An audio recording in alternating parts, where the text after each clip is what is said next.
गुरु बिन काहू न पाया ज्ञाना, जो थोथा बुस छड़े मूड किसाना।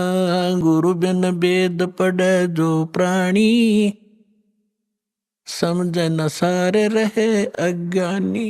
ओए होए, परमेश्वर ने 600 वर्ष पहले बताया था कि ये ऋषि महर्षि ब्राह्मण लोग, विद्वान संत मंडलेश्वर, वेदों को कंठस्थ तो याद कर लिया, इनकी प्रभुता भी बनी हुई है। कोई चतुर्वेदी, कोई त्रिवेदी, कोई दिव्यवेदी, कि इन्होंने चारों वेदों को कंठस्थ याद कर रखा है। किसी ने 3 वेदों को, वो त्रिवेदी कहलाता है। किसी ने 2 वेदों को कंठस्थ याद कर रखा था, वो दिव्यवेदी कहलाते थे। अपनात्माओं, यहां परमात्मा कहते हैं कि प्रत्येक प्राणी, प्रत्येक आत्मा, जब से वो परमात्मा कहते हैं मेरे से बिछड़ी है, उसी के तुरंत बाद इसको एहसास हो गया है कि हमसे गलती हो चुकी है और हमारी कोई अनमोल वस्तु हमसे छीनी जा चुकी है और उसके बगैर हम रह नहीं सकते, उसके बगैर हम सुखी नहीं हो सकते। उसको अब हम परमात्मा कहते हैं। तो जिस कारण से इस आत्मा ने उस वस्तु को पाने के लिए एक भरसक प्रयत्न किया और अभी तक वो सशक्त प्रयत्न जारी है। उसके लिए उन्होंने जंगलों में जाना, राज त्याग देना भी उचित समझा। शरीर नष्ट हो जाए, गल जाए, तपस्या कर करके उन्होंने भगवान पाना ही चाहा, पर नहीं मिला। उन्होंने चारों वेदों को कंठस्थ याद कर लिया, पढ़ने लगे थे परमात्मा को खोजने के लिए। फिर वो याद हो गए, क्योंकि पहले शांत स्वभाव के लोग होते थे, वर्तमान की हाहाकार नहीं थी। बार बार के रिपीटेशन से, आवर्ती से ये कंठस्थ हो जाते हैं। तो उन्होंने चारों वेदों को याद कर लिया और कोई भी कहीं बोलता तो वो तुरंत उसके अध्याय और मंत्र को तुरंत सुना देता, जिस कारण से वो प्रभुता प्राप्त हो गए। और जब प्राणी को प्रभुता प्राप्त हो जाती है, परमात्मा से कोसों दूर हो जाता है, क्योंकि जीव साहब नहीं हो सकता, परमात्मा ही साहब है। अब आप देखते हो हम कितने अज्ञानी हो गए। हम छोटी सी पोस्ट प्राप्त कर लेते हैं, यदि हमें कोई सीधा नाम पुकारता है तो हमें दुख होता था, और हमें साहब बोलता तो हम प्रसन्न होते थे, छाती फूल जाती है। इस ज्ञान से पता चलेगा कि साहब क्या है और जीव क्या है। तो कहने का भाव यह है कि वो वेदों के कंठस्थ करने वाले इतने प्रभु बन गए, उनको ब्राह्मण कहने लगे। ब्राह्मण का अर्थ होता ब्राह्मण सोए जो ब्रह्म पहचाने। ब्रह्म माने भगवान, परमात्मा को पहचाने। अपने आत्माओं, यहाँ क्योंकि ये दातम मार्ग है, पहली कक्षा के बालक भी आते हैं, तो ब्रह्म का अर्थ ये समझ लेना कि निरंजन ज्योति काल है, नहीं। ब्रह्म का अर्थ वैसे प्रभु होता है, भगवान होता है, राम कहो, साब कहो, ब्रह्म कहो। लेकिन जैसे हम पूर्ण परमात्मा कहते हैं, पूर्ण ब्रह्म कहते हैं, इसका मतलब कोई इनकम्प्लीट ब्रह्म भी है। लेकिन ब्रह्म शब्द पर्याप्त है परमात्मा के लिए। लेकिन यहां ये नकली प्रभु घने हो गए, तो इसलिए प्रभु की पहचान जिसने कर ली, ब्रह्म की पहचान जिसने कर ली, वो ब्राह्मण कहलाता है। दास अपने प्रवचनों में बहुत बार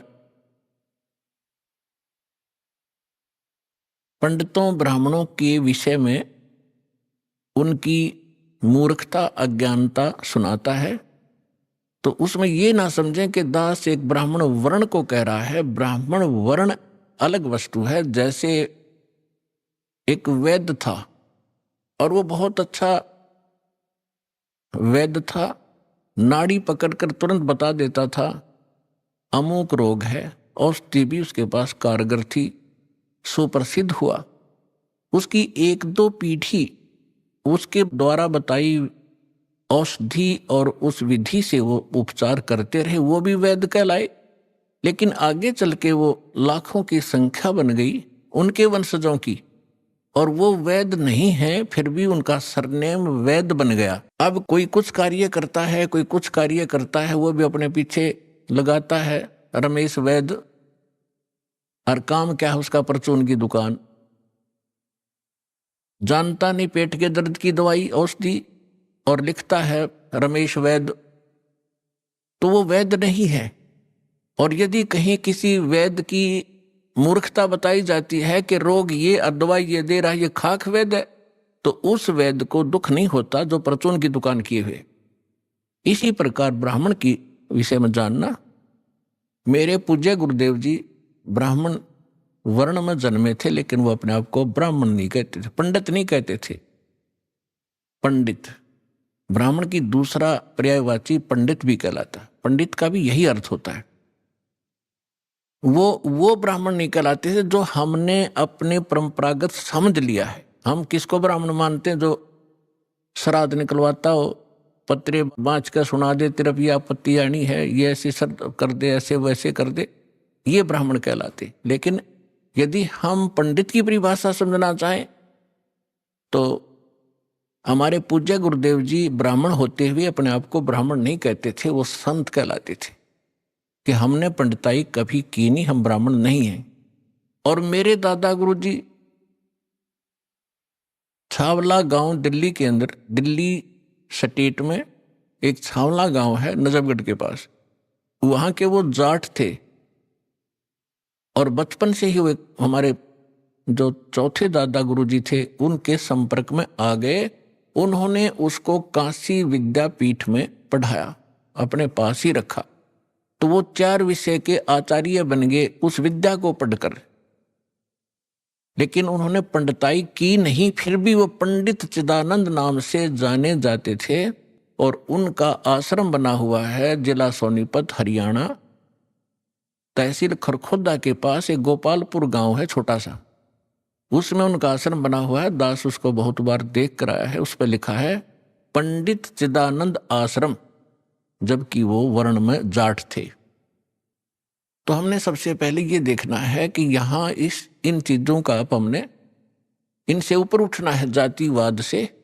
हमारी क्या जाति है? जीव हमारी जाति है, और मानव धर्म हमारा हिंदू मुस्लिम सिख ईसाई, कोई धर्म नहीं है न्यारा। जब हम परमात्मा के इस अध्यात्म ज्ञान से परिचित होंगे, फिर हमने कोई भी दूसरा सा नहीं दिखेगा, ना कोई मुसलमान दिखाई देगा, ना कोई ईसाई दिखेगा, ना हमें कोई हिंदू दिखेगा, ना कोई सिख दिखाई देगा।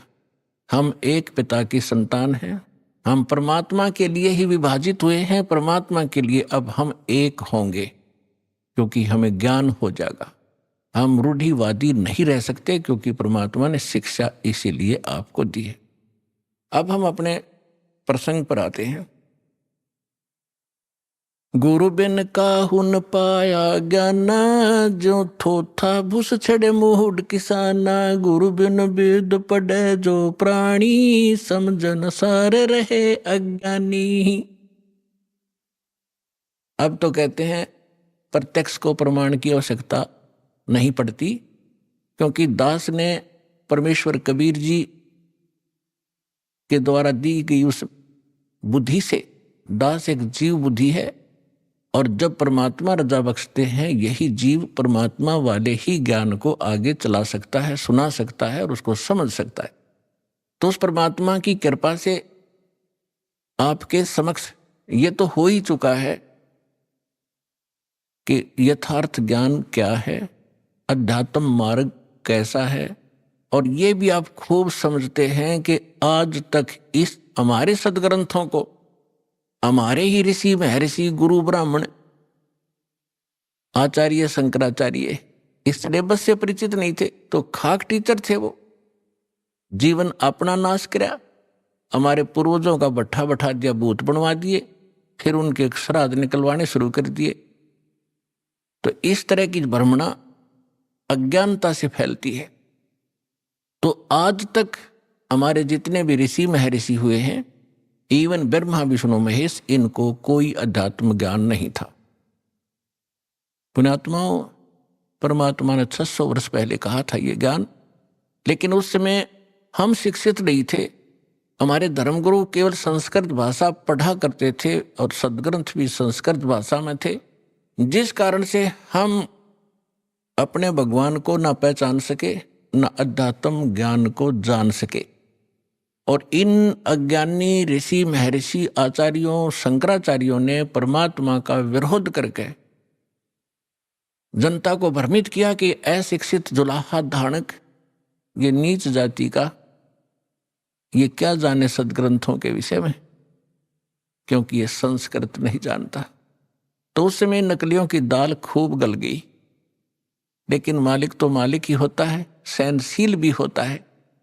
वो जो उद्देश्य लेकर चलते हैं वो बीच में भड़बड़ाते नहीं। उसी समय धर्मदास नाम के एक महापुरुष परमात्मा की शरण में आए थे, जो हिंदू धर्म में जन्मे थे और ये इन्हीं भगवानों की पूजा किया करते थे, जिसके विषय में परमात्मा कबीर जी कहा करते थे, तीन देव की जो करते भक्ति उनकी कदे ना होवे मुक्ति। 600 वर्ष पहले चौराहे पर खड़ा होकर कहा करते परमात्मा, जहां ये ब्राह्मण कथा कर रहे होते थे। तो उस समय परमात्मा के बहुत मार पड़ा करती थी, पीटा करते थे, घसीटा करते थे।